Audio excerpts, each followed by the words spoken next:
ശാലിനിയുടെ ഇന്നത്തെ എപ്പിസോഡിൽ വിഷ്ണു ശാലിനിയും കൂടി അങ്ങ് പോയ ശേഷം അവരെന്താ അങ്ങനെ വിഷമിച്ചു പോയതെന്ന് കമലൻ തിരക്കുന്നുണ്ട്. അന്നേരം ഇവളുടെ വായ അടങ്ങിയിരിക്കില്ലല്ലോ, ഇവള് പറഞ്ഞത് ഏതാണ്ടൊക്കെ ആ കൊച്ചു കേട്ടു എന്നിങ്ങനെ അമ്മ പറയുമ്പോൾ കേട്ടെങ്കിലേ കണക്കായിപ്പോയി, അത്രയ്ക്ക് ഭാരം അങ്ങോട്ട് ഒഴിഞ്ഞെന്ന് കരുതിയാൽ മതിയെന്നും പറഞ്ഞ് ദേഷ്യപ്പെട്ട് വിജില അങ്ങ് അകത്തേക്ക് പോവുകയാണ്. അന്നേരം കമലനെ ആകെ അങ്ങ് വിഷമിക്കുകയാണ്. ഇനി ആശാന്റെ മുഖത്ത് ഞാൻ എങ്ങനെ നോക്കുമെന്നും പറഞ്ഞ് കമലിനാകെ അങ്ങ് വിഷമിച്ച് നിൽക്കുന്നുണ്ട്. ഇതേ സമയം വിഷ്ണു ശാലിനിയും കൊണ്ട് ഒരു ലോഡ്ജിൽ പോയി റൂം എടുക്കുകയാണ്. ഒരു ദിവസത്തേക്കല്ലേ സാറെന്ന് ചോദിച്ചു 2000 രൂപ അന്നേരം വാടക പറയുകയാണ്. തുടർന്ന് വിഷ്ണു പേഴ്സിലുണ്ടായിരുന്ന പൈസ കൊടുത്ത ശേഷം പിന്നീട് കുറച്ച് പൈസയെ വിഷ്ണുവിന് ബാക്കി ഉണ്ടായിരുന്നുള്ളൂ. അതിനുശേഷം റൂമിലേക്ക് പോകുന്ന സമയത്ത് ശാലിനിയോട് വിഷ്ണു പറയുന്നുണ്ട്, ഈ ഹോട്ടലിൻ്റെ ഉടമ വിശ്വംഭരനാണ്, എനിക്ക് വേണ്ടപ്പെട്ട ഒരാളാണ്, ഒരുപാട് തവണ അമ്മയിൽ നിന്നും പണം വാങ്ങിയിട്ട് പണപ്പിരിവ് നടത്തുമ്പോൾ ഒരു മാസത്തവണയൊക്കെ ഞാൻ ഒഴിവാക്കി കൊടുത്തിട്ടുണ്ട്, കടപ്പാടൊക്കെ കൂടുതലുള്ള ആളാണ്, ഈ ലോഡ്ജിൻ്റെ 3ാമത്തെ നിലയിൽ നിന്ന് താഴോട്ട് ചാടാൻ പറഞ്ഞ് അവൻ ചാടും, അത്രയ്ക്ക് നല്ല മനുഷ്യനാണെന്നൊക്കെ പറഞ്ഞാണ് വിഷ്ണു ശാലിനിയെ കൊണ്ട് റൂമിലേക്ക് പോകുന്നത്. അതിനുശേഷം റൂമൊക്കെ കണ്ട ശേഷം ഇത് മതിയില്ലേ, സൗകര്യങ്ങൾ തീരെ പോരാന്ന് പറഞ്ഞ് വിഷ്ണു അങ്ങ് സങ്കടം മാറ്റാനായിട്ട് ശ്രമിക്കുകയാണ്. ഇങ്ങനെ ഒരു ലോഡ്ജിലേക്ക് ശാലിനിയെയും കുഞ്ഞിനെയും കൂട്ടിക്കൊണ്ടു വന്നതിൽ വിഷ്ണുവിന് ആകെ വിഷമമുണ്ട്. അന്നേരം വിഷ്ണുവിൻ്റെ വിഷമം മനസ്സിലാക്കിയിട്ട് ശാലിനി പറയുന്നുണ്ട്, ഇത്തിരി കോംപ്ലക്സ് മനസ്സിൽ ബാക്കി കിടപ്പുണ്ടല്ലേ, അങ്ങനെയൊന്നും ചിന്തിക്കേണ്ട, ചാണകപ്പുരയിൽ കളിച്ചു വളർന്ന ശാരദാമ്മയുടെ മകൾക്ക് ഇതൊക്കെ ഒരു സ്വർഗമാണ്, ഇന്ന് ഒരു ദിവസം മനസമാധാനമായിട്ട് ഉറങ്ങാമല്ലോ, വിഷ്ണുവേട്ടൻ കൈപിടിച്ച് കൂടെ ഉണ്ടായിരുന്നാൽ മതി എന്നൊക്കെ പറയുമ്പോൾ എന്നാലും നിങ്ങളെ ഇങ്ങനെ ഒരു ലോഡ്ജിൽ കൊണ്ടുവന്നല്ലോ എന്നും പറഞ്ഞ് വിഷ്ണു വീണ്ടും അങ്ങ് വിഷമിച്ച് നിൽക്കുകയാണ്. തുടർന്ന് ശാലിനി ഒരുപാട് ആശ്വാസവാക്കുകളൊക്കെ വിഷ്ണുവിനോട് പറയുന്നുണ്ട്.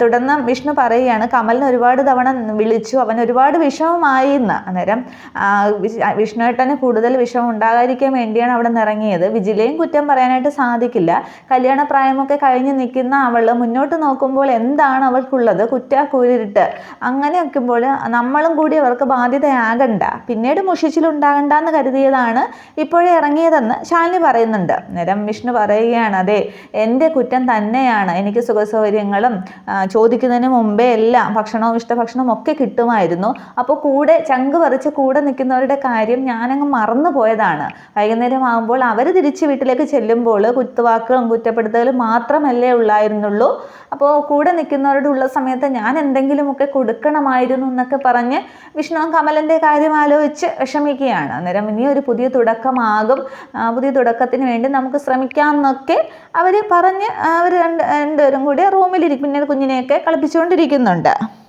ഇതേ സമയം ആകെ ദേഷ്യത്തോടു കൂടി അർജുൻ സത്യഭാമയുടെ വീട്ടിലേക്ക് വരികയാണ്. കാറിൽ നിന്നും ആ ദേഷ്യത്തോട് ഇറങ്ങുന്നത് കണ്ടിട്ട് മുറ്റത്ത് ചെടിക്ക് വെള്ളം നനച്ചുകൊണ്ടിരിക്കുന്ന പിള്ള വരെ അങ്ങ് പരിഭ്രമിച്ചോടി അകത്തേക്ക് വരികയാണ്. തുടർന്ന് അകത്തേക്ക് കയറുന്ന അർജുനാണെങ്കിൽ സത്യാമ്മയെന്ന് ഉറക്കെ വിളിക്കുകയാണ്. നേരം വീൽ ചെയറിൽ രാഘവൻ നായർ ഹാളിലേക്ക് വരുന്നുണ്ട്, പിന്നെ പിള്ളയുണ്ട്, പൊന്നിയൊക്കെ വരുന്നുണ്ട്. പക്ഷെ സത്യഭാമ ഇറങ്ങി വരുന്നില്ല. തുടർന്ന് ഒരു 7-8 തവണ സത്യാമ്മയെന്ന് അർജുൻ വിളിക്കുകയാണ്. അന്നേരം മോനെ ഞാൻ പറയുന്നതൊന്ന് കേൾക്ക് എന്നൊക്കെ പറയുമ്പോൾ അച്ഛനെ കാര്യത്തിൽ ഇടപെടണ്ടെന്ന് പറഞ്ഞ് അർജുൻ അങ്ങ് തടുത്ത് നിൽക്കുകയാണ്. തുടർന്ന് സുസ്മിത മോളിൽ നിന്നും താഴേക്ക് വന്ന് നോക്കുകയാണ്. അന്നേരം എവിടെയടി സത്യാമ്മ എന്നിങ്ങനെ അർജുൻ ദേഷ്യത്തോടെ ചോദിക്കുകയാണ്. എന്നിട്ടും സുസ്മിത ഒന്നും മിണ്ടുന്നില്ല. തുടർന്ന് 1-2 വട്ടം കൂടി വിളിക്കുമ്പോൾ ഞാനിവിടെ ഉണ്ട് എന്ന് പറഞ്ഞ് ആ മോള് കോണിപ്പടിയിൽ സത്യഭാമ വന്ന് നിൽക്കുകയാണ്. അന്നേരം എൻ്റെ മോൾ എവിടെ സത്യാമ്മയെന്ന് ചോദിക്കുകയാണ്.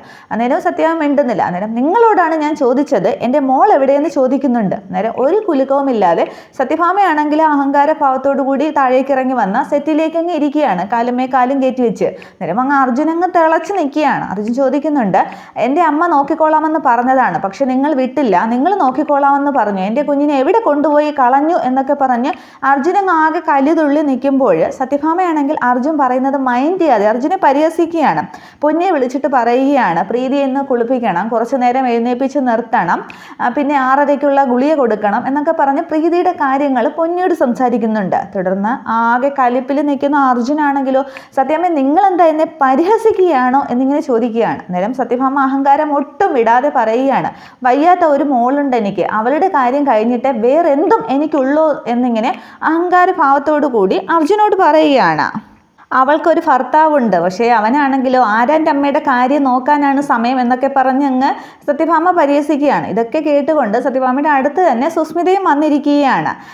തുടർന്ന് ഇനി നിനക്ക് ചോദിക്കാനുള്ള എന്തെങ്കിലും ചോദിക്കാം എന്നിങ്ങനെ ഭാമ പറയുമ്പോൾ ഞാനൊരു 3000 തവണ 300 തവണ ചോദിച്ചു എൻ്റെ മോൾ എവിടെയെന്ന്. അന്നേരം 300 തവണയും ചോദിച്ചില്ല, 3 തവണയും നീ ചോദിച്ചുള്ളൂ. ഇനിയിപ്പോൾ 3000 തവണ ചോദിച്ചാലും അതിനൊരൊറ്റ ഉത്തരമേ ഉള്ളൂ. നീ ആർക്കാണോ ദത്ത് നൽകിയത് അവളോട് പോയി ചോദിക്കുകയെ, വല്ല തെരുവിലും എവിടെയെങ്കിലും ഒക്കെ കാണും, നീ അവൾക്കല്ലേ കൊടുത്തത്. നിന്റെ അമ്മ വളർത്താമെന്ന് പറഞ്ഞപ്പോൾ അവർക്ക് കൊടുക്കാതെ അതേപോലെ ദത്തെടുക്കാമെന്ന് ഞാനും പറഞ്ഞതാണല്ലോ. അപ്പോൾ ശാലിനി വളർത്തണം, ശാലിനിയെ പോലെയല്ല, വസുമതിയുടെ കുടുംബ പാരമ്പര്യം ഒക്കെ പറഞ്ഞു കൊടുത്ത് എവിടെയെങ്കിലും തെരുവിൽ അവളിപ്പോൾ വളർത്തുന്നുണ്ടാകും, പോയി കോടതിയിൽ പോയി പിന്നെ അവകാശം വാങ്ങിക്കുക എന്നൊക്കെ പറയുമ്പോൾ അർജുൻ ഒരു നിമിഷം ഉത്തരമില്ലാതെ ആവുകയാണ്.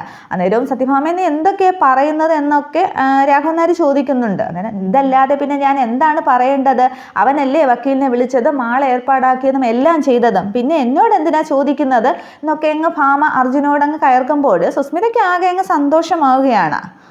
തുടർന്ന് വിഷ്ണു ചോദിക്കുകയാണ്, ആര് പറഞ്ഞിട്ടാണ് വിഷ്ണുവിനെയും ശാലിനിയും ഇവിടെ നിന്ന് ഇറക്കി വിട്ടതെന്ന്. അന്നേരം നിന്റെ യഥാർത്ഥ പ്രശ്നത്തിലേക്ക് വാ എന്ന് പറഞ്ഞിട്ട് വീണ്ടും ഭാമ പറയുകയാണ്, വിഷ്ണുവിനെ ഞാൻ ഈ വീട്ടിൽ നിന്ന് ഇറക്കി വിട്ടിട്ടില്ല. പിന്നെ ശാലിനിയുടെ കാര്യം, സത്യഭാമയുടെ വീട്ടിൽ ആര് നിൽക്കണം പോണം എന്നുള്ളതൊക്കെ ഈ സത്യഭാമയാണ് തീരുമാനിക്കുന്നത് എന്ന് പറയുമ്പോൾ അർജുന് വീണ്ടും വാശി കൂടുകയാണ്. ഓഹോ, അങ്ങനെയാണോ കാര്യങ്ങൾ, എങ്കിൽ എനിക്കും എൻ്റെതായ തീരുമാനങ്ങളുണ്ട് എന്ന് പറയുകയാണ്. അന്നേരം എന്ത് നിന്നോട് ഇവിടെ നിൽക്കണമെന്ന് ആരും പറഞ്ഞില്ലല്ലോ, നിനക്ക് വേണമെങ്കിൽ പോകാമെന്ന് പറയും.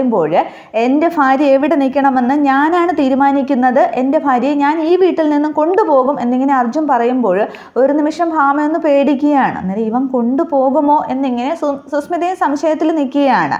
അന്നേരം ആര് വിചാരിച്ചാലും ഇവിടെ പ്രീതി എൻ്റെ മോളെ ബോധമുള്ള കാലത്ത് അവളെ ഇവിടെ നിന്ന് കൊണ്ടുപോകാൻ നടന്നിട്ടില്ല, പിന്നെ അല്ലേ സ്വബോധമില്ലാതെ കിടക്കുമ്പോൾ എന്ന് പറഞ്ഞ് ഭാമ കളിയാക്കുന്നുണ്ട്. അന്നേരം അർജുൻ ശങ്കർ കറുത്ത കോട്ടിട്ട് നടക്കുന്നത് വെറുതെ അലങ്കാരത്തിനൊന്നുമല്ല, ഇപ്പോൾ ഈ നിമിഷം ഞാൻ ഒറ്റയ്ക്ക് പ്രീതി എവിടെ നിന്നും കൊണ്ടുപോകുന്നത് നിങ്ങൾക്ക് കാണണമോ എന്ന് ചോദിക്കുകയാണ്.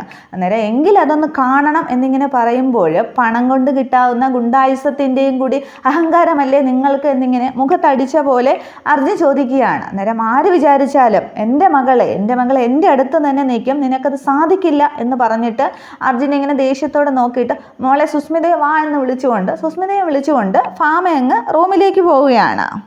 തുടർന്ന് അർജുനാണെങ്കിൽ സ്റ്റെപ്പ് കയറി മുകളിലേക്ക് പോവുകയാണ്. അതേസമയം ഭാമയോടൊപ്പം പോകുന്ന സുസ്മിത തിരിഞ്ഞ് വാതിൽക്കൽ തന്നെ നിൽക്കുകയാണ്. അന്നേരം മോനെ നിൽക്കടാ, അർജുനെ നിൽക്കുക, നിൻ്റെ അച്ഛൻ ഞാനും നിൻ്റെ അച്ഛൻ അല്ലേടാ എന്നിങ്ങനെ പറയുമ്പോൾ ഒരു നിമിഷം അർജുൻ ഇങ്ങനെ തിരിഞ്ഞ് നിൽക്കുകയാണ്. മക്കളെ ഞാൻ പറയുന്നു ഒന്ന് കേൾക്ക്, ഈ അച്ഛൻ പറയുന്നു ഒന്ന് കേൾക്ക് എന്നൊക്കെ അങ്ങ് സങ്കടത്തോട് കാല് പിടിച്ച് പറയും പോലെ രാഘവൻ നായർ പറയുകയാണ്. അന്നേരം ഒരു മനസ്സലിവ് അർജുന് തോന്നുകയാണ്. അന്നേരം ഇങ്ങേരിതിനി എന്ത് കാണിക്കാൻ പോവുകയാണ് എന്നുള്ള ഉദ്ദേശത്തിൽ സുസ്മിത ഇത് കേൾക്കാൻ തിരിഞ്ഞിരിക്കുകയാണ്. അന്നേരം രാഘവൻ നായരുടെ ആ വിഷമം കണ്ടിട്ട് അർജുൻ പ്രീതിയുടെ അടുത്തേക്ക് പോകുന്നില്ല, തിരിച്ച് താഴേക്ക് തന്നെ ഇറങ്ങി വരികയാണ്.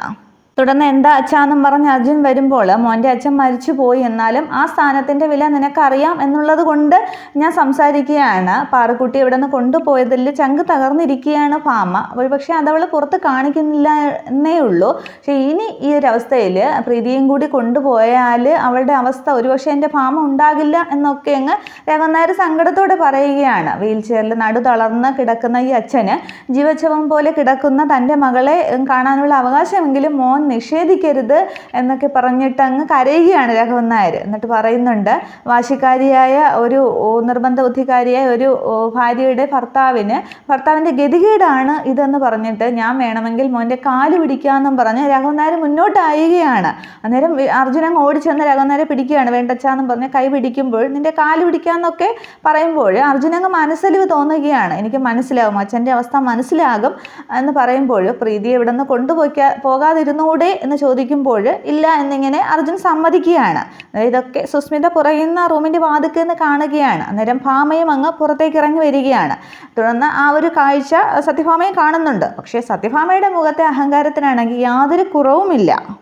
ആ രാഘവൻ നായർ അങ്ങനെ സങ്കടത്തോടെ അർജുനോട് പറയുന്ന സീനൊക്കെ കണ്ടുകൊണ്ട് തന്നെയാണ് ഭാമ ഇറങ്ങി വരുന്നത്. എന്നിട്ടും ദേഷ്യത്തോടു കൂടി അർജുനോട് പറയുകയാണ്, ഈ ഭാമയുടെ വീട്ടിൽ നിന്നും നീ പ്രീതി എങ്ങോട്ടും കൊണ്ടുപോകില്ല. അങ്ങനെ കൊണ്ടുപോകാനായിട്ട് ശ്രമിച്ചാൽ ഈ ജില്ലയിലെ കൊട്ടേഷൻ ഗുണ്ടകൾ മുഴുവൻ ഈ വീട്ടിന് ചുറ്റും അണിനിരക്കും എന്നിങ്ങനെ പറയുമ്പോൾ അർജുന് വീണ്ടും ദേഷ്യം വരികയാണ്. അർജുൻ പറയുന്നുണ്ട്, ഈ ജില്ലയിലെ എന്നല്ല ഈ രാജ്യത്തെ മുഴുവൻ കൊട്ടേഷൻ ഗുണ്ടകൾ വന്ന് ഈ വീടിന് ചുറ്റും മനുഷ്യമതിൽ തീർത്താലും അർജുൻ ശങ്കർ തൻ്റെ ഭാര്യയെ ഇവിടെ നിന്നും കൊണ്ടുപോകണമെന്ന് വിചാരിച്ചു കാണിച്ചാൽ എന്നിങ്ങനെ പറഞ്ഞു നിർത്തുകയാണ്. കൊണ്ടുപോയിരിക്കുമെന്നായിരിക്കും പറയാൻ വരുന്നത്. അന്നേരം പിന്നീട് കാണിക്കുന്നത് അബോധാവസ്ഥയിൽ കിടക്കുന്ന പ്രീതിയാണ് കാണിക്കുന്നത്. പക്ഷെ അന്നേരവും രാഘവൻ നായർ വിഷമത്തോടെ നോക്കിയാണ്, ഭാമയുടെ അഹങ്കാരത്തിന് വീണ്ടും ഒരു കുറവില്ല എന്ന് കണ്ടിട്ട്. പക്ഷേ അർജുൻ പ്രീതിയെ കൊണ്ടുപോകില്ല. ഇത്രയും രാഘവൻ നായർ കാല് പിടിച്ച് പറഞ്ഞ സ്ഥിതിക്ക് പ്രീതി അർജുൻ കൊണ്ടുപോകില്ല. അന്നേരവും സത്യഭാമ തൻ്റെ വിജയമായിട്ടാണ് അതിനെ കാണുന്നതും. അല്ലാതെ രാഘവൻ നായരുടെ മനസ്സലിവ് കൊണ്ടാണ്, അർജുൻ്റെ മനസ്സലിവ് കൊണ്ടാണ് സംഭവിച്ചതെന്നും ഭാമ ഒരിക്കലും സമ്മതിക്കാനായിട്ട് പോകുന്നില്ല. പക്ഷേ ഇനി കഥകളുടെ ബാക്കി നടക്കാൻ പോവുകയാണ്. എന്താണെന്നുള്ളതൊക്കെ വരും എപ്പിസോഡുകളൊക്കെ ത്രില്ലിംഗ് എപ്പിസോഡുകളാണ്. ഓക്കെ, കാണാം. Okay, thank you.